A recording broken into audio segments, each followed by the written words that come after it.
అందరికీ నమస్కారం అండి. ఈరోజు మనము మష్రూమ్ కర్రీ ఎలా చేసుకోవాలో ఈ వీడియోలో చూద్దాం. ఈ మష్రూమ్స్ని మనము వాటర్లో 2-3 మినిట్స్ వదిలేసేయాలి. శుభ్రంగా కడుక్కోవాలండి. మనకి డస్ట్ అనేది దీంట్లో నుంచి డస్ట్ అనేది పోతుంది. అలాగే దీన్ని పుట్టగొడుగులు కూడా అంటారండి.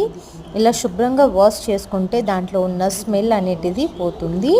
తర్వాత నేను ఇప్పుడు ఉల్లిపాయలు, పచ్చిమిర్చి, టమాటా, మష్రూమ్స్ కట్ చేసి పెట్టుకున్నాను. ఆయిల్లో బగారా మసాలా వేసేసుకోవాలి.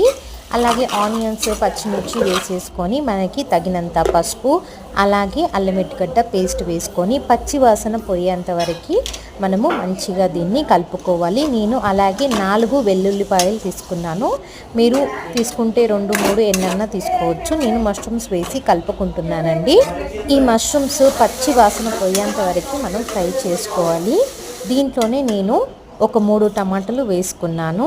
అలాగే సరిపడా ఉప్పు మంచిగా కలుపుకోవాలి. దీంట్లో ఉన్న వాటర్ అంతా పోయిన తర్వాత మనం ఒక చెంచా కారం వేసుకోవాలి.